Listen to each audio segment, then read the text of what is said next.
Assalamualaikum, nama saya Faraan binti Azmi bernombor bateri C22A098. Dalam kajian ini, wakaf dipilih sebagai kajian dilapidasi. Wakaf merupakan suatu binaan di mana dijadikan satu tempat untuk berehat atau juga sebagai tempat persinggahan. Saya telah memilih wakaf di Kampung Kubang Keladi, Bacok, Kelantan. Wakaf yang dipilih ini mengalami kerosakan yang teruk pada struktur wakaf tersebut. Antara kerosakan yang berlaku pada bahagian hadapan ialah antaranya faktor serangan serangga. Serangan boleh disebabkan oleh serangan pemakan kayu seperti anai-anai atau serangga lain yang membiak untuk memusnahkan struktur kayu tersebut. Seterusnya ialah keretakan pada kayu. Keretakan ini berpunca daripada perubahan suhu dan kelembapan. Perubahan tersebut pada struktur kayu menyebabkan kayu mengembang dan menyusut sehingga mengakibatkan keretakan berlaku. Kerosakan yang seterusnya ialah pecah atau merekah. Kerosakan ini berlaku pada kayu yang mengandungi ketegangan dalaman, boleh menyebabkan ia terbelah apabila tekanan dikenakan. Selain itu ialah kelembapan pada kayu. Perubahan kelembapan menyebabkan kayu bengkak dan pengecutan. Hal ini juga boleh menyebabkan kayu mengalami keretakan atau menjadi rapuh. Selain itu ialah mengalami kerosakan iaitu kehadiran kulat.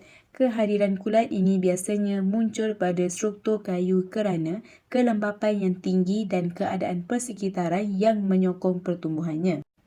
Kerosakan yang berlaku pada bahagian sisi pula ialah kayu berlubang disebabkan oleh serangan serangga. Serangan serangga iaitu serangan anai-anai ataupun kumbang kayu. Serangan ini boleh merosakkan kayu dan menyebabkan lubang terbentuk pada struktur kayu. Seterusnya ialah pertumbuhan-tumbuhan renek.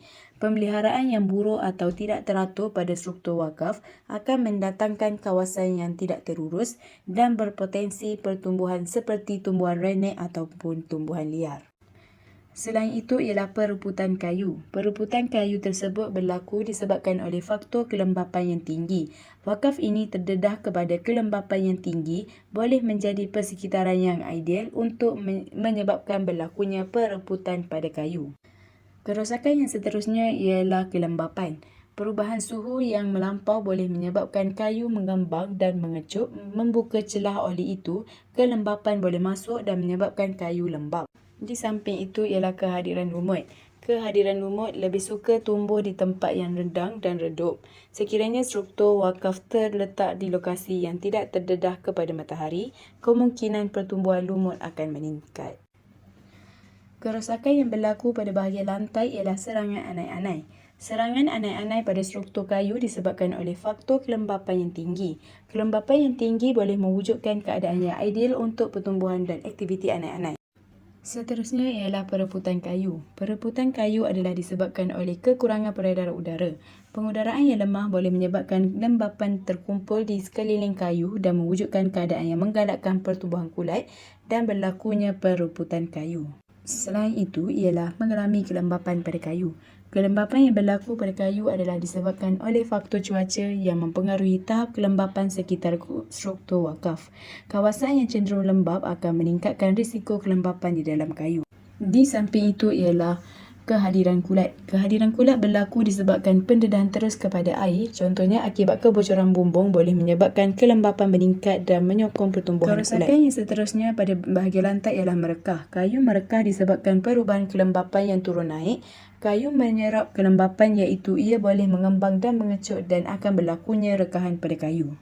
Antara kerosakan yang berlaku pada bahagian bumbung pula ialah pengaratan zinc. Pengaratan ini disebabkan oleh pendedahan berterusan kepada cuaca lembap. Zinc cenderung untuk berkarat jika terdedah kepada udara dan air secara berterusan. Kerosakan yang seterusnya ialah penutup perabung pecah.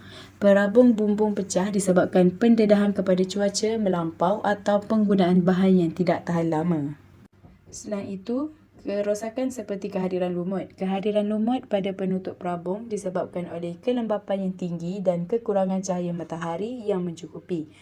Penutup perabung yang terdedah kepada air akan berlakunya kehadiran lumut.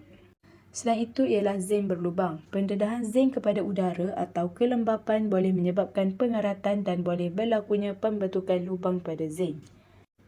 Kerosakan yang seterusnya ialah zinc lekuk ataupun kemek.